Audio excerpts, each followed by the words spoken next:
ogulisa amakwala umuzi ulibe nde makwala shagasonerwa mbere so umuzi yotampeleka kwa mbili zigola jiraji balamba mirengo yoshuluga yatapiri pocha magandi kushega marabu ha.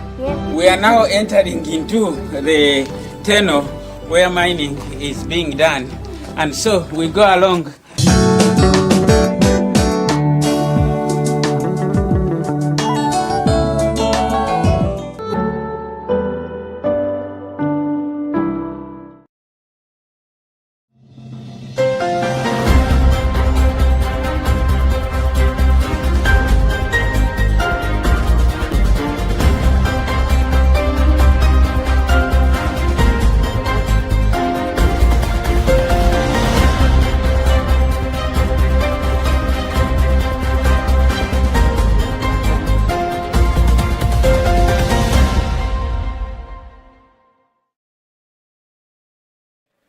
You are watching Luntha television and it's time for news. My name is Helbert and first let's have a look at our top stories. Catholic Church leader Pope Francis arrives in Indonesia. CCJP emphasizes the significance of women active participation in politics. Opposition Democratic Progressive Party cracks the whip over registration disparities. And in news from elsewhere, massive corruption pushing African youth to emigrate.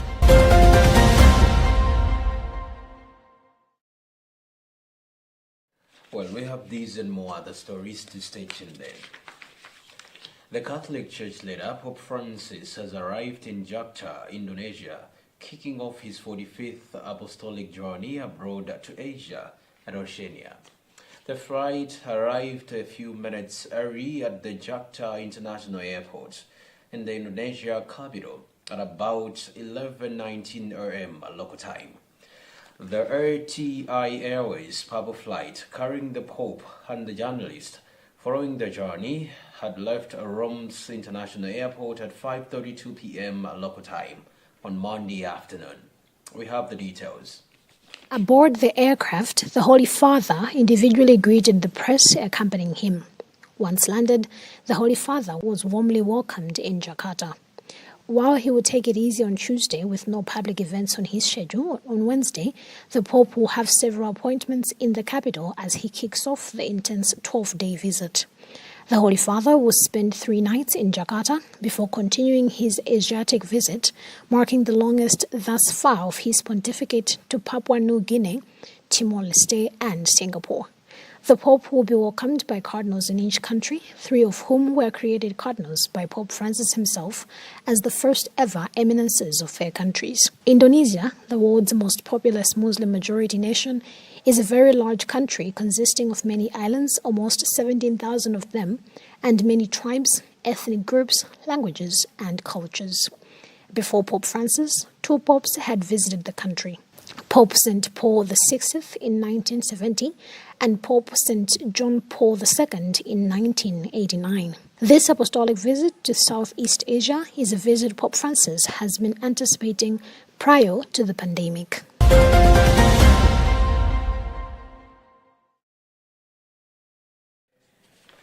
Democratic Progressive Party has written the National Registration Bureau demanding for voter registration data in its stocks.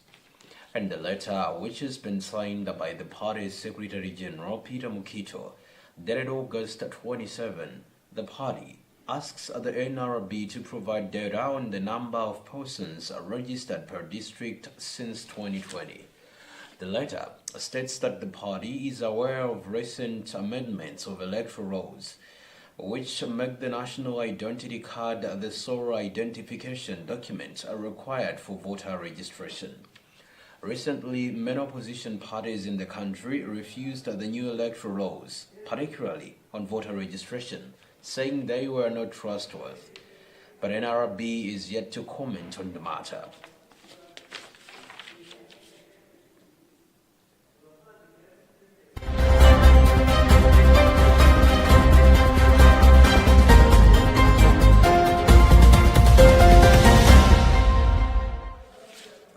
market sting is still swirling struggles of people in Newsi East to access quality healthy, with construction of Chifumba Health Center in the district stalling for more than a decade due to funding woes.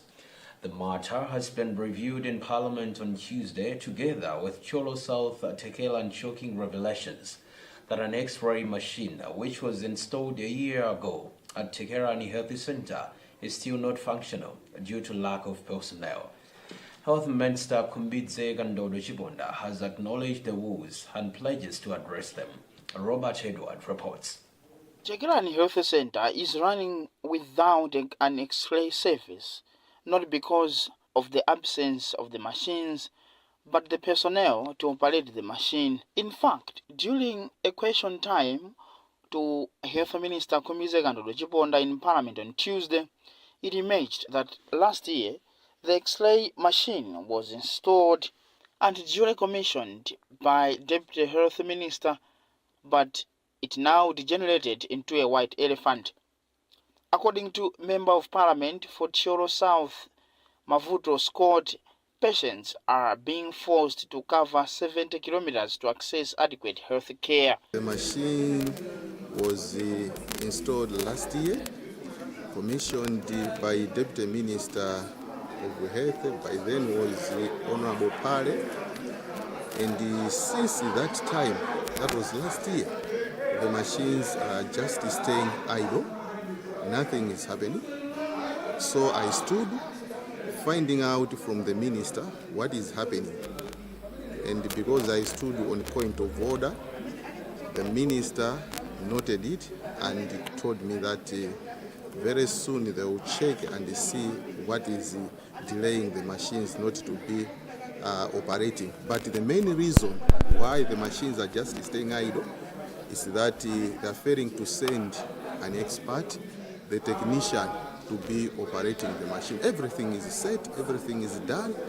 The machines are the modern tech machines, and if the machines will start working, they will really help the people around Tekerani Rural Health Center and decongest Cholo Hospital. Health Minister Kumbidze Gandodo Chibonda's response on the matter was acknowledgement and committing to send as soon as possible a technician to be able to operate the machine. However, the House was taken to dark memories of Cashgate scandal in 2013 as the public finance porousness in that era affected completion of Chifumba Health Center in the so-called hard-to-reach areas of Newsi district, with Newsi East Registrator Bernard Chitegwe revealing that construction of the facility has stalled for 11 years now.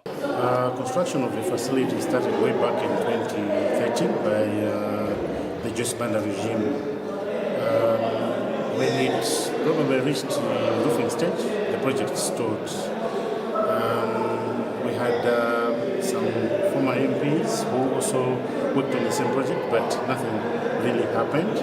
So I followed it up, and I was told by the DHSS, Newsi District Hospital, that initially it was funded by the Health Sector Joint Fund. After probably some time, funds were not available.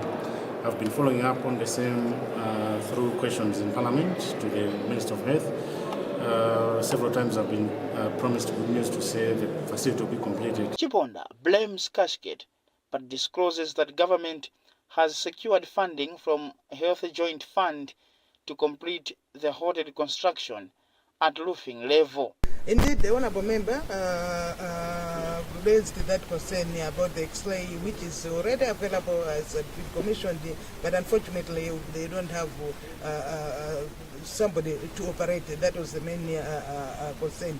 So as a ministry, we have taken the concern, we look into it. You are aware that recently we did a recruitment where we recruited people of different cadres, healthcare workers, and we have since deployed them across the country to make sure that all the services are available. So this concern, we have taken note of the concern. We'll make sure that we send somebody who's skilled, somebody who's qualified to manage the X-ray. You are also aware that these days we are using the modern X-rays, so we need somebody who is skilled to do that. The other issue which really maybe to be of the interest is that it's unfortunate that some of the people who we recruited, when you send them to rural areas, they don't want to stay there. They leave the place, and some of them they are absconded. So at the moment we are also doing reconciliation.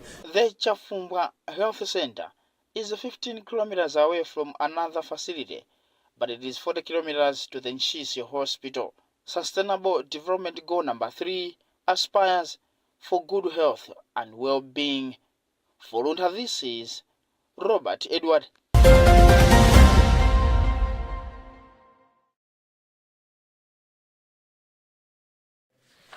The Catholic Commission for Justice and Peace in Mangochi Diocese says encouraging women to take up political positions is not decampaigning men, but supporting men in remembering challenges that are founding in communities for easy support from government. The remarks were made by Director of Social Development Directorates and the Diocese, Father Simon Mundisie, in the area of Senior Chief Chantunya in Baraka District.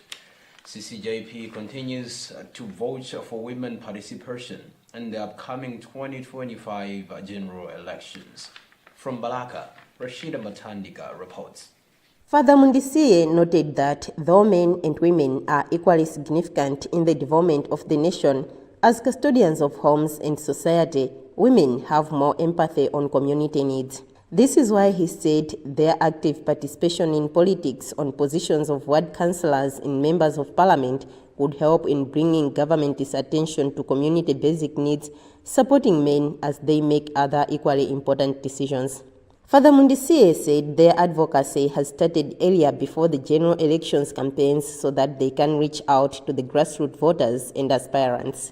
We want people to be very much informed. When we are going towards elections, there are so many things that happen, and we would like to target the real people, the people who have the real needs, the people who cannot easily be cheated because it's campaign period, but we would like to have people we would like to take people enough time of the people, and then with this it will be easy for them to digest, to understand whatever we're telling them, whatever we're sharing with them, and then make an informed choice. It is different when we pass or disseminate this information at the door of the elections, because so many people come in and most of them, they are just interested to woo voters, to influence them, to vote for them. But we are saying a year away from the elections, people have enough time. In her comment after the meeting, Patricia Kutsapa said the meeting was an eye-opener because as women, they have always felt like it was unnecessary to support other women into power out of jealousy. Kondezedwa kuvuto limene ndimaliona ineyo azimayi kwenikweni akamapanga misonkhano azibambo amakhala ngati akuwapondereza basino nde azimayi ena opanda chidwi okhala ngati azimayi be amachuluka makomomo ndi azimayi amajelasi timaganiza kuti tikalanguvotera azimayi zathu kumene kuti azikasangalala azikadya bwino ife pamene tikuvutika basi katero azimayi zathu pezeka kuti wagwa pasi basi ifeyo maonekabe kuti tikuvutika. With financial support from the United Nations Development Programme, CCJP is advocating for women participation in active politics and encouraging women to support their fellow women into positions that will help bring change in their communities. Rashida Matandika, Luntha TV, Baraka. You are still watching news right here on Luntha Television. We'll be back shortly after the break.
akasala kumudzi ulibe ndi mankhwala akasowa kwambiri so kumudzi yotampereka kwambiri dziko lachita chipalamba mirengo yochuluka yatapira pocha makala ndi kucheka marapu. We are now entering into the tunnel where mining is being done, and so we go along.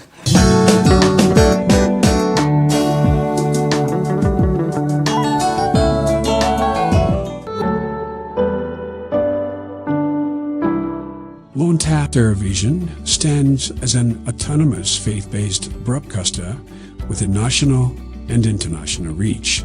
Experience the difference with Luntha Television, where innovation meets experience. Our dedicated team, backed by cutting-edge technology, ensures seamless execution and unparalleled results. Luntha guarantees credibility and professionalism in all its endeavors and services. We offer, among this, production and broadcasting of jingles, music videos, narratives, documentaries, press services and programs on location or outside, live broadcasting of mass and other church functions, government or indoor functions, and political rallies, creation and broadcasting of special programs, sponsored content, sports and entertainment, and advertising for small, medium and large enterprises. All services are offered at competitive prices. Tune in daily to catch Luntha Television on Zuko on Channel 51, Starsat Channel 474, Star Times Channel 474, Topstar 474, Kriye 007, GoTV on Channel 807, Azam on Channel 386, and live streams on our YouTube and Facebook platforms. You can find us in Area 2 Lilongwe or can reach us on 0883 815 055. Come, let us help you grow your business.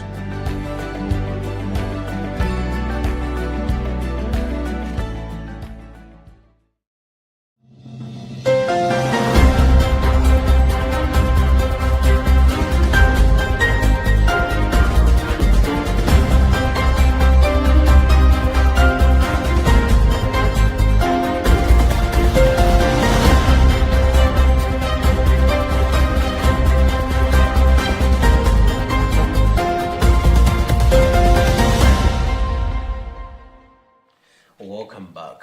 Now let's have a look at our top stories once more before we proceed. Catholic Church leader Pope Francis arrives in Indonesia. CCJT emphasizes the significance of women active participation in politics. Opposition Democratic Progressive Party cracks the whip over registration disparities. And in news from elsewhere, massive corruption pushing African youth to emigrate.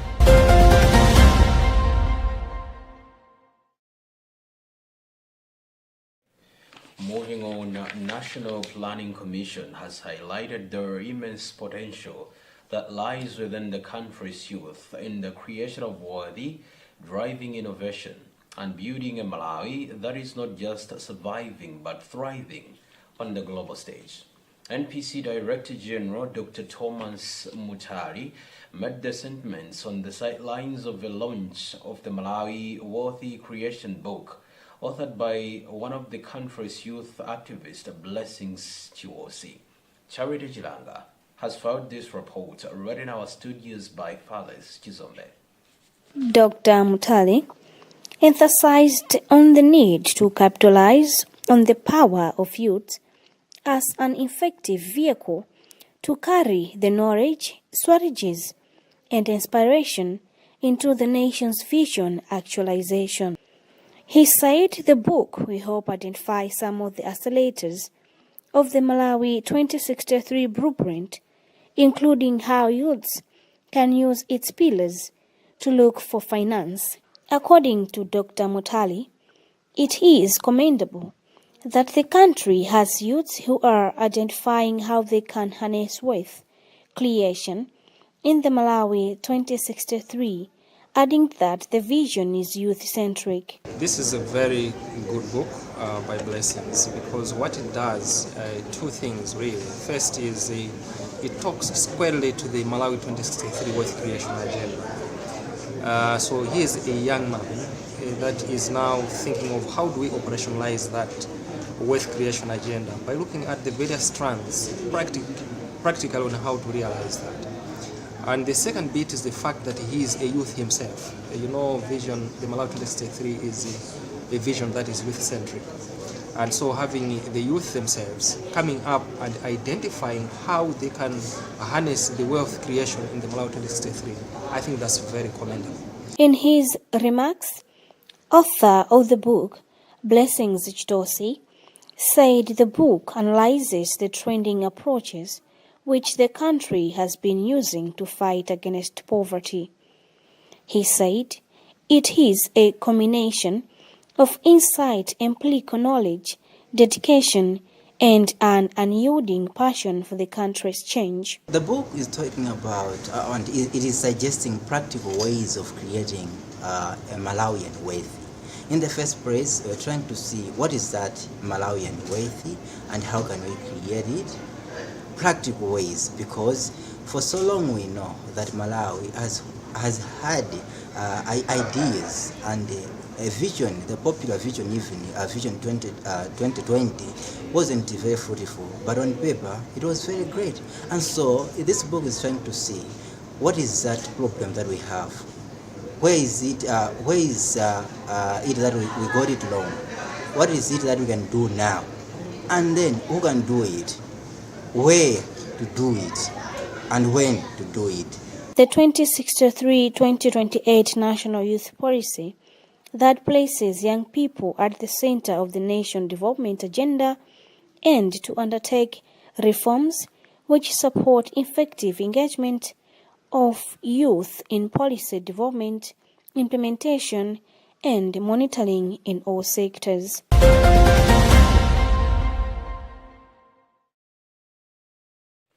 The Lilongwe Water Board has praised the Water Utility Regional Partnership for its role in improving the board's non-revenue water management and financial performance. The board's Chief Executive Officer, Sidi Mbewe, made the remarks earlier today in Lilongwe during the opening of the 5th WURP workshop. The three-day event, a part of the project to strengthen the capacity for non-revenue water reduction at the Lilongwe Water Board, has drawn participation from Malawi, Rwanda, Kenya, and South Africa. Tandu Mzumara has more details. The Water Utility Regional Partnership, WURP, primarily aims to promote the sharing of knowledge, experiences and challenges among its member utilities, followed by detailed discussions on possible solutions and strategies informed by their combined expertise. Mbewe praised the workshop, noting that the board has greatly benefited from similar events in recent years, particularly in areas such as non-revenue water management and financial performance. In Malawi, I can also disclose to you, in 2022-2023, the Office of the President and Cabinet did an annual performance assessment of all MDAs in Malawi. It's an annual event, and again I can disclose here that in 2022-2023, the report is out. The Lilongwe Water Board was assessed to be the best, that's number one, the best performing MDA in Malawi. Kazuhiro Tambara, the chief representative of the Japanese International Cooperation Agency JICA for Malawi, urged water utility bodies in the 4 African countries to intensify their efforts in tackling non-revenue water issues in their operations. Tambara emphasized the need for these utilities to improve knowledge sharing on strategies to overcome their non-revenue water challenges. So it is quite important to use wisely and effectively what you have right now. So in that sense, to reduce to the non-revenue water directly connect to the increase of the revenue to the water utilities. Meanwhile, Ministry of Water and Sanitation Deputy Director of Administration, Masauko Manyunya, has expressed the ministry's continued commitment towards working with various stakeholders to counter challenges faced in the water and sanitation sectors. Already, we are committed to continue with these projects because, as I've already said, that we have already the experiences to continue with the projects. The workshop is hosted by member utilities on rotational basis, and this is the second time that the Ilongo Water Board is hosting it since the inaugural event that was held in Kigali, Rwanda in November 2018. For Luntha News, this is Tandiwe Msumara.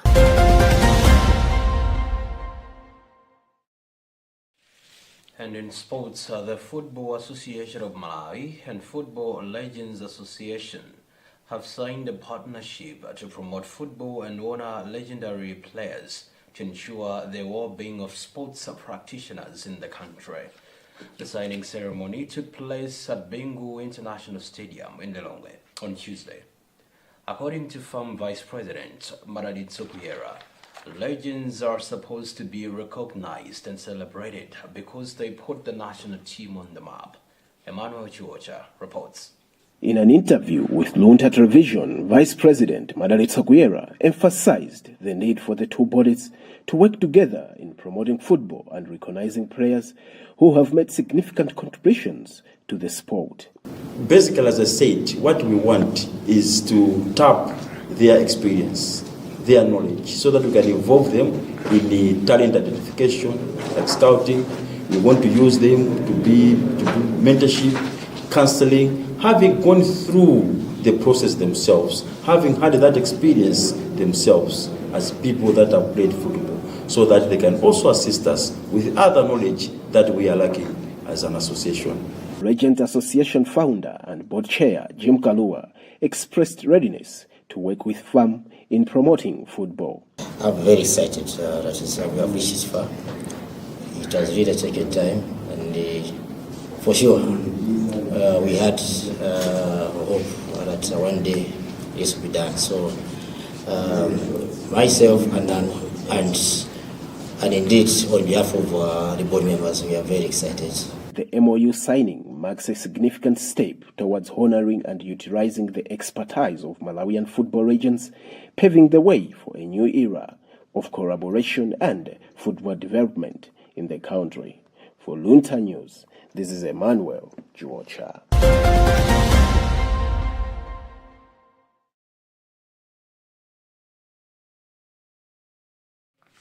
And now in news from elsewhere. Nearly 60% of young Africans want to leave their countries because their governments are not reining in corruption, according to a new poll of youth across 16 African nations. They cried corruption as the biggest obstacle to progressive, according to the 2024 African Youth Survey published on Tuesday. The poll, commissioned by the Johannesburg-based Family Foundation, surveyed 5,604 people between the ages of 18 and 24 in Botswana, Cameroon, Chad, the Republic of Congo, Ivory Coast, Ethiopia, Gabon, Ghana, Kenya, Malawi, Namibia, Nigeria, Rwanda, and South Africa, among other countries. We have the details. 83% of them said they are concerned about corruption at home, and 63% believes the government is failing to address it. The poll showed nearly 58% of young people saying they are very likely or somewhat likely to consider immigrating to another country in the next 3 years. More than half, or 55%, of those polled said Africa was headed in the wrong direction, although there was a modest rise to 37%. Young Africans looking to emigrate favored North America as their top destination, followed by Western Europe, including the United Kingdom, France, Germany, and Spain. In addition to corruption at home, 72% of those polled also worried about the negative effect of foreign influence. 82% had positive views about the influence of China, whose Belt and Road Initiative has spawned massive infrastructure projects across the continent. Most said Donald Trump's victory in the U.S. presidential election in November would be a far worse outcome for Africa than a win by Democratic nominee Kamala Harris. Perceptions of Russian influence increased notably in Malawi and South Africa, with more than half of those with a positive view of Russia citing its provision of grain and fertilizer.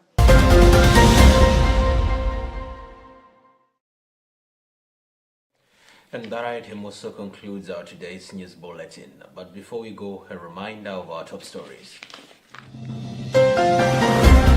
Catholic Church leader Pope Francis arrives in Indonesia. CCJP emphasizes the significance of women active participation in politics. Opposition Democratic Progressive Party cracks the whip over registration disparities. And in news from elsewhere, massive corruption pushing African youth to emigrate.